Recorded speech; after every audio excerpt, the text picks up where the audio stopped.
Hello everyone, welcome to our YouTube channel keep it simple. आज के video में हम डिस्कस करेंगे अमेजॉन ब्राइबरी एलिगेशन के बारे में। आपने सुना होगा कि हाल फिलहाल में अमेजॉन के ऊपर कुछ लीगल फीस के थ्रू गवर्नमेंट ऑफिशियल को ब्राइबरी देने का एलिगेशन लगा है। तो हम इस वीडियो में जानेंगे कि अमेजॉन का क्या कहना है इस मामले पे और गवर्नमेंट क्या कह रही है। चलिए आगे बढ़ते हैं। तो अगर हम इस मामले की बैकग्राउंड को समझे तो ये सारा मामला शुरू हुआ जब एक विसल ब्लोअर ने कंप्लेंट किया कि भाई अमेजॉन की जो इंडिया में लीगल फी पे की गई है उसका कुछ हिस्सा गवर्नमेंट ऑफिशियल को रिश्वत के रूप में दिया गया है। इस कंप्लेंट में स्पेसिफिकली एक विकास चोपड़ा का नाम दिया गया जो कि इंडिपेंडेंट एडवोकेट हैं न्यू दिल्ली में, और अमेजॉन उनको as an outside counsel hire करता रहता है।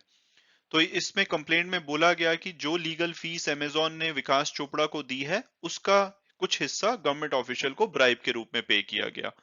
तो अभी अमेजॉन का क्या कहना है? अमेजॉन ने बोला है कि हाँ, इस मामले का उनको पता लगा है और इसके बाद उनके एक सीनियर कॉर्पोरेट काउंसिल हैं लीगल टीम में, राहुल सुंदरम जी, उनको लीव पे भेज दिया गया है। 2018 में जो विकास चोपड़ा है और राहुल सुंदरम हैं, उन्होंने एक अमेजॉन ट्रांसपोर्ट सर्विसेज जो कि इनका लॉजिस्टिक्स बिजनेस है, उसका एक केस था गुजरात की कंपनी के साथ कुछ शेड्यूल्ड ट्राइब्स एम्प्लॉयमेंट को लेकर। उसमें दोनों ने अमेजॉन को रिप्रेजेंट किया था। तो अभी अमेजॉन इंटरनल इन्वेस्टिगेशन कर रहा है कि चोपड़ा और सुंदरम के रोल को लेकर, और उन्होंने कंफर्म किया है कि भाई जो विकास चोपड़ा है वो अमेजोन के बहुत बड़े क्लाइंट हैं लीगल टीम के, और उनको रफली 20 करोड़ साल की बिलिंग होती है।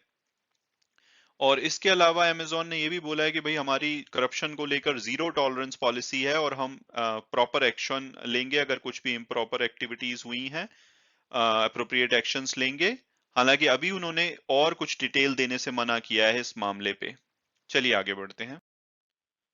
तो इसमें जो दूसरी पार्टी इन्वॉल्व है यानी कि गवर्नमेंट, उनका क्या स्टांस है? तो उसमें जो अपडेट है, पहले पहले तो जो confederation of all India traders है यानी कि सीएआईटी, उन्होंने एक सीबीआई इंक्वायरी डिमांड की है अमेजॉन के ऊपर जो भी ये ब्राइब का मामला है उसको लेकर। उन्होंने पीयूष गोयल को एक लेटर लिखा है और उनसे रिक्वेस्ट किया कि भाई आप एक सीबीआई इंक्वायरी इसमें बिठाइए। और उन्होंने तो ये भी लिखा है कि भाई ये बहुत ही सीरियस मैटर है, और जब तक कि इस मैटर का रिजल्ट नहीं आता या फाइंडिंग्स पता नहीं लगती तब तक अमेजॉन का ई कॉमर्स पोर्टल तक सस्पेंड कर देना चाहिए। और इसके अलावा उन्होंने सीआईटी ने ये भी बोला है कि वो US securities and exchange commission में भी इसको रिपोर्ट करेंगे ताकि ये फेयर एंड इंडिपेंडेंट इसके ऊपर जांच पड़ताल हो सके। और गवर्नमेंट इंडिया के ऑफिशियल्स का कहना है कि भाई हमारी भी जीरो टॉलरेंस है पॉलिसी, अगर कोई भी गवर्नमेंट के ऑफिशियल के अगेंस्ट करप्शन का मामला आता है तो हम अभी हमें पता नहीं है कि किस पीरियड की ये बात कर रहे हैं जब ये ब्राइब दी गई है, तो अब हम इसको देखेंगे। और गवर्नमेंट ऑफिशियल ने ये भी बताया कि पब्लिक फोरम में जो लीगल फीस अमेजोन के द्वारा पे की गई है वो बहुत ही हाई है, 8500 करोड़ इन्होंने 2 साल में दिया है। तो हमें सब समझना पड़ेगा कि ये सारा पैसा कहाँ कहाँ पे दिया गया है।